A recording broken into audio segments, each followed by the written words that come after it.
ನಿನ್ನೆ ಟ್ರಂಪ್ ಅವರು ಘೋಷಣೆ ಮಾಡಿದ್ದಾರೆ ಅಮೆರಿಕ ಯುದ್ಧವನ್ನ ನಿಲ್ಲಿಸ್ತಾ ಇದೆ ಎಂದು.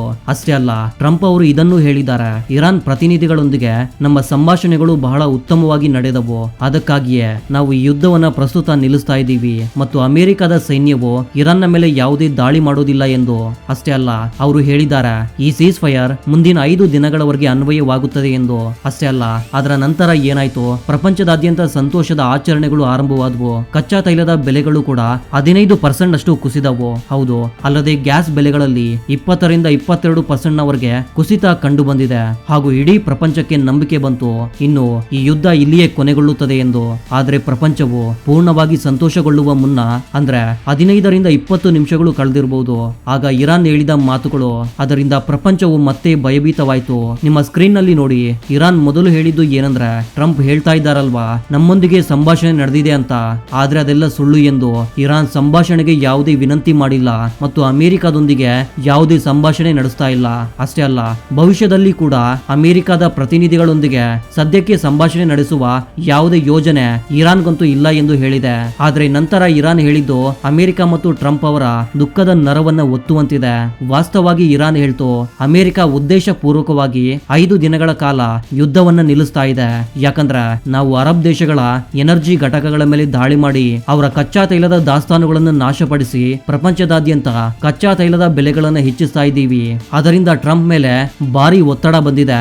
ಅದಕ್ಕಾಗಿಯೇ 5 ದಿನಗಳ ಕಾಲ ಯುದ್ಧವನ್ನ ನಿಲ್ಲಿಸಿ ಕಚ್ಚಾ ತೈಲದ ಬೆಲೆಗಳನ್ನ ಮತ್ತೆ ಕಡಿಮೆ ಮಾಡಲು ಬಯಸ್ತಾ ಇದ್ದಾರೆ ಮತ್ತು ಅದು ನಡೆದಿದೆ ಕೂಡ. ಟ್ರಂಪ್ ಘೋಷಣೆ ಮಾಡಿದ ನಂತರ ಅಂದ್ರೆ 15ರಿಂದ 20 ನಿಮಿಷಗಳಲ್ಲಿ ಕಚ್ಚಾ ತೈಲದ ಬೆಲೆಗಳು 14ರಿಂದ 15% ಅಷ್ಟು ಕಡಿಮೆಯಾಗಿದೆ. ಇದಲ್ಲದೆ ಎರಡನೇ ಆರೋಪವನ್ನು ಇರಾನ್ ಹೊರಿಸಿದೆ, ಅಮೆರಿಕದ ಸೈನ್ಯದ ಆಯುಧಗಳು ನಿರಂತರವಾಗಿ ಕಡಿಮೆಯಾಗ್ತಾ ಇವೆ, ಅಂದ್ರೆ ಮುಗಿದು ಹೋಗ್ತಾ ಇವೆ. ವಿಶೇಷವಾಗಿ ಏರ್ ಡಿಫೆನ್ಸ್ ಸಿಸ್ಟಮ್ಗಳು ಅವುಗಳನ್ನ ಬಳಸಿ ಇರಾನ್ನ ಮಿಸೈಲ್ ಮತ್ತು ಡ್ರೋನ್ ಗಳನ್ನ ತಡೆಯಲು ಪ್ರಯತ್ನಿಸುತ್ತಿವೆ. ಅವುಗಳ ಇಂಟರ್ಸೆಪ್ಟರ್ ಮಿಸೈಲ್ಗಳು ಕೂಡ ಮುಗಿದು ಹೋಗಿವೆ. ಅದಕ್ಕಾಗಿಯೇ ಪ್ರಪಂಚದಾದ್ಯಂತ ಇರುವ ತನ್ನ ಏರ್ ಬೇಸ್ ಗಳಿಂದ ಆ ಇಂಟರ್ಸೆಪ್ಟರ್ ಮಿಸೈಲ್ ಗಳನ್ನ ತರಿಸಿ ತನ್ನ ಡಿಫೆನ್ಸ್ ಸಿಸ್ಟಮ್ ಅನ್ನ ಬಲಪಡಿಸುವ ಯೋಜನೆಯಲ್ಲಿದೆ. ಆದ್ರೆ ನಾವು ಅದನ್ನ ನಡೆಯೋದಕ್ಕೆ ಬಿಡೋದಿಲ್ಲ. ನಾವು ನಿರಂತರ ದಾಳಿ ಮಾಡುತ್ತಲೇ ಇರ್ತೀವಿ. ಅಮೆರಿಕಾಗೆ ಉಸಿರಾಡಲು ಕೂಡ ನಾವು ಅವಕಾಶ ನೀಡುವುದಿಲ್ಲ. ಇದಲ್ಲದೆ 3ನೇ ಆರೋಪವನ್ನು ಇರಾನ್ ಹೊರಿಸಿದೆ, ಅದು ಕೂಡ ಅಮೆರಿಕದ ನೌಕಾಪಡೆಯ ಬಗ್ಗೆ. ಇರಾನ್ ಹೇಳಿದೆ, ಯುದ್ಧದಲ್ಲಿ ಮೊದಲು ಅಮೆರಿಕ ಇರಾನ್ ವಿರುದ್ಧ ಕಳಿಸಿದ್ದು USS ಅಬ್ರಹಾಂ ಲಿಂಕನ್. ಅದು ಅಮೆರಿಕದ 2ನೇ ಅತಿ ದೊಡ್ಡ ಏರ್ ಕ್ರಾಫ್ಟ್ ಕ್ಯಾರಿಯರ್. ಆದ್ರೆ ಅದಕ್ಕೆ ಬಹಳ ದೊಡ್ಡ ಸಮಸ್ಯೆಗಳು ಎದುರಾದವು, ಅದು ಯುದ್ಧದಿಂದ ಹೊರಗುಳಿತು. ನಂತರ America ಕಳಿಸಿದ್ದು USS Gerard R Ford, ಅಮೆರಿಕದ ಅತ್ಯಂತ ಶಕ್ತಿಶಾಲಿ ಮತ್ತು ಅತಿ ದೊಡ್ಡ ಏರ್ ಕ್ರಾಫ್ಟ್ ಕ್ಯಾರಿಯರ್. ಅದಕ್ಕೂ ಕೂಡ 2 ದಿನಗಳ ಹಿಂದೆ ಬೆಂಕಿ ಹತ್ತಿಕೊಂಡಿತು ಮತ್ತು 30 ಗಂಟೆಗಳವರೆಗೆ ಆ ಬೆಂಕಿ ಅನ್ನೋದು ಉರಿಯುತ್ತಲೇ ಇತ್ತು. ಅದರಿಂದಾಗಿ ಅದು ಯುದ್ಧದಿಂದ ಹೊರಗುಳಿತು. ಈಗ ಅಮೆರಿಕದ ಬಳಿ ಇರಾನ್ ಯುದ್ಧಕ್ಕೆ ಕಳಿಸಬಹುದಾದ ಯಾವುದೇ ಕ್ಯಾರಿಯರ್ ಇಲ್ಲ. ಅದಕ್ಕಾಗಿಯೇ 5 ದಿನಗಳ ಸಮಯವನ್ನು ತೆಗೆದುಕೊಂಡು ಅಮೆರಿಕ ಜಪಾನ್ ನಲ್ಲಿರುವ ತನ್ನ USS ನಿಮಿತ್ತನ್ನ ಇರಾನ್ ಯುದ್ಧಕ್ಕೆ ಇಳಿಸಲು ಬಯಸುತ್ತಿದೆ. ಅಂದರೆ ಈ ಸಮಯವನ್ನ ಟ್ರಂಪ್ ತಿರುಗುಬಾಣಕ್ಕಾಗಿ ಬಳಸ್ತಾ ಇದ್ದಾರೆ. ಆದ್ರೆ ಇರಾನ್ ಅದನ್ನ ನಡೆಯೋದಕ್ಕೆ ಬಿಡೋದಿಲ್ಲ. ಅಮೆರಿಕ ತನ್ನ ಮೇಲೆ ದಾಳಿ ಮಾಡಲಿ ಅಥವಾ ಮಾಡದೇ ಇರಲಿ, ಅದರಿಂದ ಅದಕ್ಕೆ ವ್ಯತ್ಯಾಸವಿಲ್ಲ. ಅಮೆರಿಕ ಮತ್ತು ಅರಬ್ ದೇಶಗಳಲ್ಲಿರುವ ಅಮೆರಿಕದ ಠಿಕಾಣಿಗಳ ಮೇಲೆ ನಿರಂತರ ದಾಳಿ ಮಾಡುತ್ತಲೇ ಇರುತ್ತೆ. ಆದ್ರೆ ಈಗ ಅಮೆರಿಕದಲ್ಲಿ ಟ್ರಂಪ್ ವಿರುದ್ಧ ಎಲ್ಲರೂ ಟೀಕೆಗಳು ಮಾಡ್ತಿದ್ದಾರೆ. ವಾಸ್ತವವಾಗಿ ಇದು ಡೊನಾಲ್ಡ್ ಟ್ರಂಪ್ ಅವರಿಗೆ ಬಹಳ ದೊಡ್ಡ ಎಂಬಾರಸ್ಮೆಂಟ್. ನೀವು ಇರಾನ್ ನೊಂದಿಗೆ ಮಾತನಾಡಿದ್ದೀನಿ ಅಂತ ಎಲ್ಲರಿಗೂ ಸುಳ್ಳು ಹೇಳಿದ್ದೀರಿ, ಅದು ಕೂಡ ನೀವು ಇರಾನ್ ನೊಂದಿಗೆ ಮಾತನಾಡಿದ್ದೀರಿ ಮತ್ತು ಅದು ಯಶಸ್ವಿಯಾಗಿದೆ ಎಂದು ಸುಳ್ಳು ಸುದ್ದಿಯನ್ನ ಹೇಳಿದ್ದೀರಿ. ಇದಲ್ಲದೆ ನೀವು ಏಕಪಕ್ಷೀಯವಾಗಿ ಯುದ್ಧ ನಿಲ್ಲಿಸುವುದಾಗಿ ಘೋಷಣೆ ಮಾಡಿದ್ದೀರಿ. ಅಂದರೆ ಒಬ್ಬರೇ ನೀವು ಯುದ್ಧ ನಿಲ್ಲಿಸ್ತಾ ಇದ್ದೀರಿ. ಇದು ದುರ್ಬಲತೆಯ ಸಂಕೇತ. ಇದು ಒಂದು ರೀತಿಯಲ್ಲಿ ಸರೆಂಡರ್ ಆಗುವ ಮಾತು ಅಲ್ಲವೇ? ಶತ್ರು ನಿಮ್ಮ ಮೇಲೆ ದಾಳಿ ಮಾಡ್ತಿದ್ದಾನೆ, ನೀವು ಹೇಳ್ತಾ ಇದ್ದೀರಿ ಇಲ್ಲ ನಾವು ಯುದ್ಧ ಮಾಡುವುದಿಲ್ಲ, ನಾವು ಯುದ್ಧ ನಿಲ್ಲಿಸ್ತಾ ಇದ್ದೀವಿ. ಇದು ನೇರವಾಗಿ ಇರಾನ್ನ ಮುಂದೆ ಅಮೆರಿಕದ ಸರೆಂಡರ್. ಅದಕ್ಕಾಗಿ ಅಮೆರಿಕದ ಮೀಡಿಯಾ ಅವರಿಗೆ ಹೇಳಿ ಎಂಬ ಪದದಿಂದ ಉಚ್ಚರಿಸಲು ಆರಂಭಿಸಿದೆ. ಅಮೆರಿಕದಲ್ಲಿ ದುರ್ಬಲ ರಾಷ್ಟ್ರಪತಿಗಳು ಬಹಳ ಇದ್ದಾರೆ, ಆದ್ರೆ ಹೆದರುಪುಕ್ಕಲ ರಾಷ್ಟ್ರಪತಿ ಮೊದಲ ಬಾರಿಗೆ ಬಂದಿದ್ದಾರೆ. ಇರಾನ್ ನಂತಹ ಒಂದು ದೇಶಕ್ಕೆ ಹೆದರಿ ತನ್ನ ಸೈನಿಕರಿಗೆ ಸರೆಂಡರ್ ಆಗಲು ಹೇಳ್ತಿದ್ದಾರೆ ಎಂದು. ಅಲ್ಲಿಯೇ ನಿಮ್ಮ ಪ್ರಶ್ನೆಯೂ ಇರಬಹುದು, ಇರಾನ್ ಅಮೆರಿಕದೊಂದಿಗೆ ಮಾತು ನಡೆದಿರಬಹುದು, ಇರಾನ್ ಈಗ ಮಾತುಗಳಿಂದ ಹಿಂದೆ ಸರಿಯುತ್ತಿರಬಹುದು ಅಂತ ನಿಮ್ಗೆ ಅನಿಸಬಹುದು. ನಿಮ್ಮ ಮಾತು ಸರಿ, ಅದನ್ನ 1% ಅಂತ ತೆಗೆದುಕೊಳ್ಳಿ. ಮಾತು ನಡೆದಿತ್ತು ಮತ್ತು ಇರಾನ್ ಯುದ್ಧ ನಿಲ್ಲಿಸಲು ಸಿದ್ಧವಾಗಿತ್ತು. ಆದರೂ ಇದು ಅಮೆರಿಕದ ಸೋಲು ಆಗುತ್ತೆ. ಯಾಕಂದ್ರೆ ಇದೇ ಡೊನಾಲ್ಡ್ ಟ್ರಂಪ್ ಮೊನ್ನೆವರೆಗೂ ಹೇಳ್ತಾ ಇದ್ರು, ನಾವು ಇರಾನ್ ನೊಂದಿಗೆ ಮಾತನಾಡೋದಿಲ್ಲ, ಇರಾನ್ ನಲ್ಲಿ ರೆಜಿಮೆಂಟ್ ಚೇಂಜ್ ಮಾಡುವುದು ನಮ್ಮ ನಂಬರ್ 1 ಪ್ರಯಾರಿಟಿ. ರೆಜಿಮೆಂಟ್ ಚೇಂಜ್ ಆಗದೆ ಇದ್ರೆ ನಾವು ಈ ಯುದ್ಧವನ್ನ ಸೋತ ಯುದ್ಧವೆಂದು ತಿಳಿತೀವಿ ಎಂದು ಟ್ರಂಪ್ ಅವರು ಹೇಳ್ಕೊಂಡಿದ್ರು. ಬೆಂಜಮಿನ್ ನೇತನ್ಯಾಹು ಅವರು ಕೂಡ ಮೊನ್ನೆ ಹೇಳಿದ್ರು, ರೆಜಿಮ್ ಚೇಂಜ್ ಮಾಡುವುದೇ ನಿಜವಾದ ಗುರಿ. ಇರಾನ್ ನಲ್ಲಿ ಅಧಿಕಾರ ಬದಲಾವಣೆ ಆಗದೇ ಇದ್ರೆ ಇದನ್ನ ಸೋಲು ಎಂದು ಪರಿಗಣಿಸಲಾಗುತ್ತೆ. ಅಂದರೆ ನೀವು ಸೋಲು ಒಪ್ಪಿಕೊಂಡಿದ್ದೀರಿ, ಇರಾನ್ನ ಅದೇ ರೆಜಿಮ್ ನೊಂದಿಗೆ ಯುದ್ಧ ನಿಲ್ಲಿಸುವ ಮಾತು ಮಾಡ್ತಾ ಇದ್ದೀರಿ ಎಂದರೆ ಇದು ಸರೆಂಡರ್ ಅಲ್ಲವೇ? ಸೋಲು ಒಪ್ಪಿಕೊಳ್ಳುವುದೇ ನೀವೇ 2 ದಿನಗಳ ಹಿಂದೆ ಹೇಳಿದ್ರಿ. ಅದೇ ಕಾರಣಕ್ಕಾಗಿ ಈಗ ಡೊನಾಲ್ಡ್ ಟ್ರಂಪ್ ಅವರು ಅಮೆರಿಕದ ಮೀಡಿಯಾದ ಕೋಪಕ್ಕೆ ತುತ್ತಾಗಬೇಕಾಗಿದೆ. ಅಮೆರಿಕದ ಮೀಡಿಯಾ ಟ್ರಂಪ್ ಮೇಲೆ ವಿಪರೀತ ಕೋಪಗೊಂಡಿದೆ.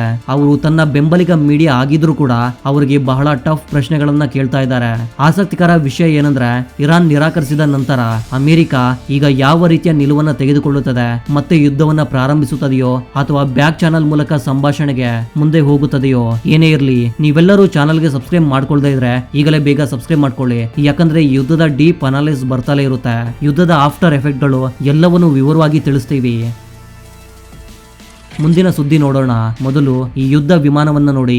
ಇದರ ಹೆಸರು F-15. ನಿಮ್ಮಲ್ಲಿ ಹೆಚ್ಚಿನವರು ಇದ್ರ ಬಗ್ಗೆ ತಿಳ್ಕೊಂಡಿರ್ತೀರಾ. ಅಮೆರಿಕದ ಬಹಳ ಹಳೆಯ ಯುದ್ಧ ವಿಮಾನ ಇದು.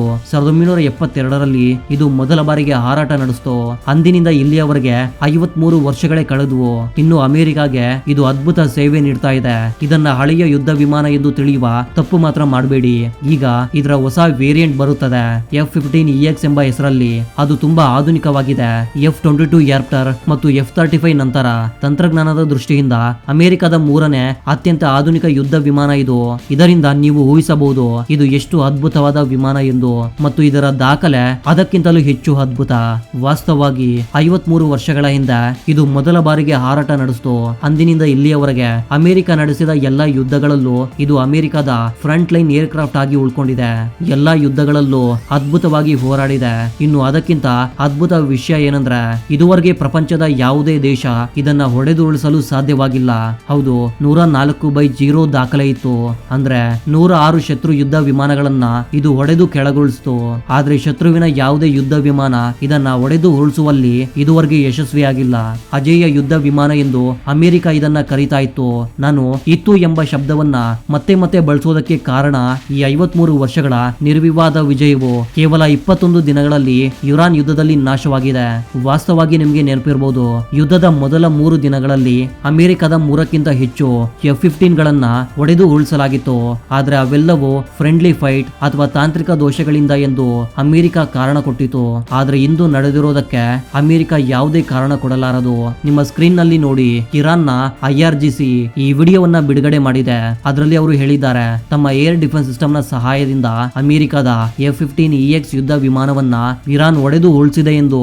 ಹೌದು, ಈ ಯುದ್ಧ ವಿಮಾನವು ಇರಾನ್ ಮೇಲೆ ಬಾಂಬು ಹಾಕ್ತಿದ್ದಾಗ ಇರಾನ್ ಅದನ್ನ ಇಂಟರ್ಸೆಪ್ಟ್ ಮಾಡಿದ್ದಲ್ಲದೆ ಇಂಟರ್ಸೆಪ್ಟ್ ಮಿಸೈಲ್ ಗಳಿಂದ ಹೊಡೆದು ಕೆಳಗುಳಿಸಿದೆ. ಆದರೂ ಅಮೆರಿಕದ ಮಿಲಿಟರಿ ಇನ್ನೂ ಇದನ್ನ ದೃಢೀಕರಿಸಿಲ್ಲ. ಯಾಕಂದ್ರೆ ಇದು ಕೆಲವು ಗಂಟೆಗಳ ಹಿಂದಿನ ವಿಷಯ. ಆದ್ರೆ ಕಾರಣ ಕೊಡಲು ಸ್ವಲ್ಪ ಸಮಯ ಬೇಕಲ್ಲವೇ? ಆದ್ರೆ ಪ್ರಸ್ತುತ ಇರಾನ್ ಮುಂದಿಟ್ಟಿರುವ ಸಾಕ್ಷ್ಯಗಳನ್ನು ನೋಡಿದ್ರೆ ಕಾರಣ ಕೊಡುವ ಅವಕಾಶ ಉಳಿದಿಲ್ಲವೆಂದು ನನಗೆ ಅನಿಸ್ತಾ ಇದೆ. ಆದ್ರೆ ನೀವು ಯುದ್ಧ ವಿಮಾನವನ್ನ ರಕ್ಷಿಸುವ ಮುನ್ನ ಇರಾನ್ಗೆ ಅಭಿನಂದಿಸಬೇಕು. ಇರಾನ್ ಬಳಿ ಯಾವುದೇ ವಿಶೇಷ ಏರ್ ಡಿಫೆನ್ಸ್ ಸಿಸ್ಟಮ್ ಇಲ್ಲ. ಅವರ ಬಳಿ ಇರುವುದು ಕೇವಲ ಉತ್ತಮ ತಂತ್ರ. ಆ ತಂತ್ರದ ಬಳಕೆಯಿಂದ ತಮ್ಮ ಬಳಿ ಇರುವ ಹಳೆಯ ಕಸದಂತಿರುವ ಏರ್ ಡಿಫೆನ್ಸ್ ಸಿಸ್ಟಮ್ ನಿಂದಲೇ ಪ್ರಪಂಚದ ಅತ್ಯುತ್ತಮ ಏರ್ ಕ್ರಾಫ್ಟ್ ಅನ್ನ ಅದು ಹೊಡೆದು ಉಳಿಸಿದೆ. ಹೌದು, ಈ ಕಾರಣ ಕೊಡಬೇಡಿ.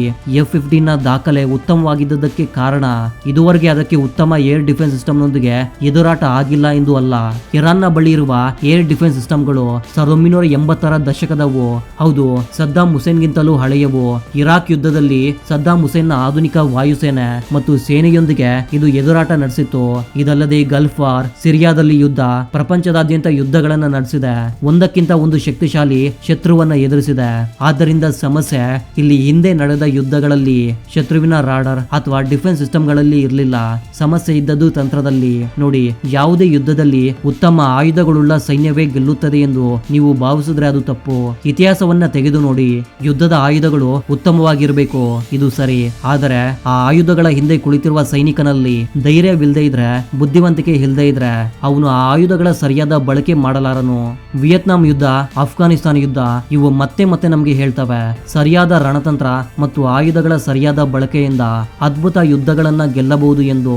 ಈಗ ಇರಾನ್ ಯುದ್ಧವು ನಮ್ಗೆ ಅದನ್ನೇ ತೋರಿಸ್ತಾ ಇದೆ. ಆದ್ರೆ ಒಂದು ಆಶ್ಚರ್ಯಕರ ವಿಷಯ ನಿಮ್ಗೆ ಹೇಳ್ತೀನಿ. ಇರಾನ್ ನ ಬಳಿ ಈಗ S-400 ಏರ್ ಡಿಫೆನ್ಸ್ ಸಿಸ್ಟಮ್ ಇದೆ, ಆದ್ರೆ ಅದನ್ನ ಅವ್ರು ಇನ್ನೂ ಬಳಸಿಲ್ಲ. ಹೌದು, ಅದರ ಬಳಿ ಒಂದು S-400 ಬಟಾಲಿಯನ್ ಇದೆ, ಆದ್ರೆ ಅದನ್ನ ಬಳಸಲು ಸಾಧ್ಯವಾಗಿಲ್ಲ. ಯಾಕಂದ್ರೆ ಅದರ ಡೆಲಿವರಿ ಈ ವರ್ಷದ ಆರಂಭದಲ್ಲಿ ಆಗಿದೆ. 2026ರ ಆರಂಭದವರೆಗೆ ಡೆಲಿವರಿ ಪೂರ್ಣಗೊಂಡಿದೆ. ಅವರು ಟೆಸ್ಟಿಂಗ್ ಮಾಡಿದ್ದಾರೆ, ಆದ್ರೆ ತಮ್ಮ ಸೈನಿಕರಿಗೆ S-400 ಅನ್ನ ಸರಿಯಾಗಿ ಚಾಲನೆ ಮಾಡುವ ತರಬೇತಿ ನೀಡಲು ಇನ್ನೂ ಸಾಧ್ಯವಾಗಿಲ್ಲ.